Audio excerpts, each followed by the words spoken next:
All right, let's dive right into this explainer. Today, we're going to uncover a fascinating and honestly kind of ignored blind spot in modern artificial intelligence.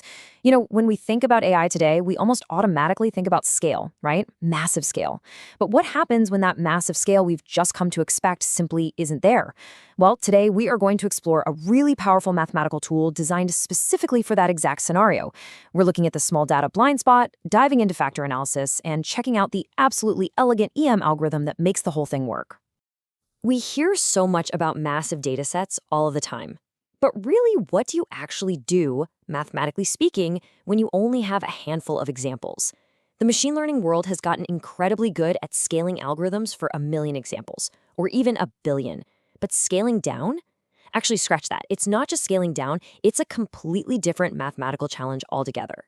It's a crazy contrast, really, when you compare the billions of data points collected by Silicon Valley with the stark reality of places like healthcare and manufacturing. Big tech companies are essentially all working on the exact same problems: machine translation, speech recognition, face recognition. They're using massive data sets like ImageNet with millions of images.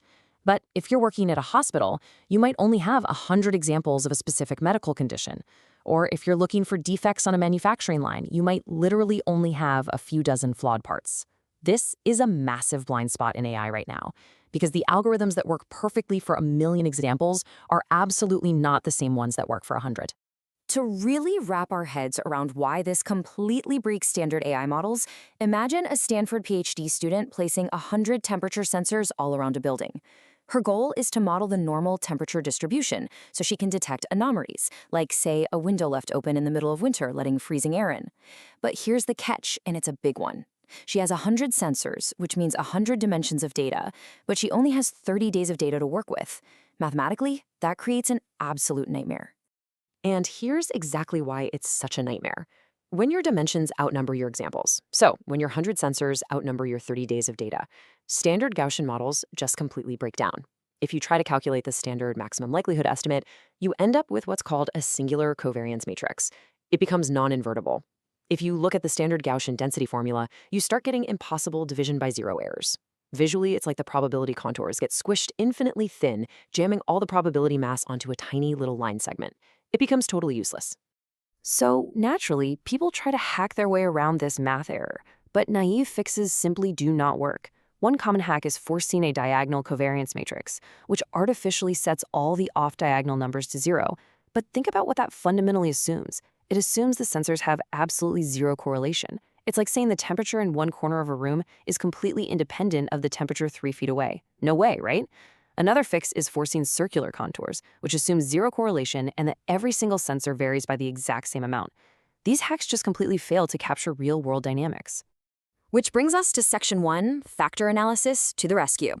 We obviously need a model that can handle 100 dimensions with only 30 examples, but still actually captures the real correlations between our sensors.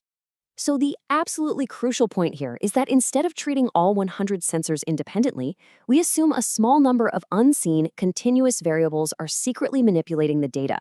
We call these latent random variables. They're hidden from us, we can't measure them directly, but they are the true driving forces behind the noisy data we're actually observing. Going back to our Stanford room analogy, rather than 100 independent sensors, these latent variables could be just 3 powerful, hidden forces driving the actual temperatures. Force 1 could be the ambient weather outside in Palo Alto. Force 2 may be some really bright lamps heating up the left side of the room. And Force 3, bright lamps heating up the right side. Just those 3 numbers basically dictate what all 100 sensors are going to read. What this means is that each individual sensor's reading is just a linear combination of those 3 core forces, plus a tiny bit of independent noise, or fuzz. The math equation basically just says the data we observe equals our hidden variables multiplied by some mapping matrix plus an independent error term. If a sensor is right by the door, it's heavily weighted by the outside weather force. If it's near a lamp, it's weighted by the lamp force. And then we just add a little bit of independent Gaussian noise for that specific sensor to make it realistic. Visually, this is just a beautiful concept. Say you have 2 hidden forces but 3 sensors. It's exactly like taking a flat, 2-dimensional pancake of data and mapping it into a 3-dimensional classroom, and then just adding a little bit of noise off that flat subspace. The data is technically high-dimensional, sure, but it fundamentally lives on a low-dimensional pancake. That is the real secret sauce of factor analysis. All right, let's move to section 2, solving the math and the EM algorithm tricks. Having this theoretical model is great, but we actually have to fit it to our real data, right? Because there's no closed-form solution to just magically find these hidden forces or the parameters mapping them. We have to rely on the expectation maximization, or EM algorithm. You can think of EM as a coordinate ascent algorithm. Imagine you're climbing a mountain, but you're only allowed to walk strictly north and then strictly east. You just go back and forth. In the east step, we compute a lower bound by evaluating the continuous Gaussian distribution of our hidden variables given the data. Then we switch directions. In the M step, we maximize the parameters to push the log likelihood even higher. We just continually bounce back and forth, improving our model until it plateaus or converges. But, and this is a big but, here is where the derivation of factor analysis gets notoriously tricky. When you go to calculate the M step for these continuous distributions, you suddenly run face first into a massively complex integral. Because our hidden variables are continuous, what used to be a really simple summation in other models suddenly becomes an integral that looks absolutely terrifying to try and solve by hand. But here is the brilliant mathematical hack. That messy, terrifying integral, it is simply the expected value of the random variable. You don't actually need to solve the impossible integral at all. Because of the math we already tackled back in the E step, we already know the mean and the covariance. The integral is literally just the expected value, which, again, we already computed. Recognizing when to use the expected value instead of trying to expand a daunting integral is hands down one of the biggest tricks to mastering this kind of math.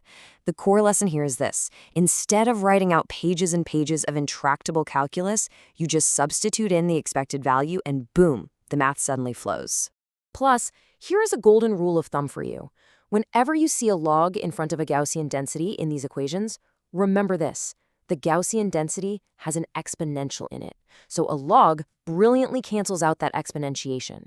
It beautifully simplifies a terrifying equation down to a highly manageable, simple quadratic function.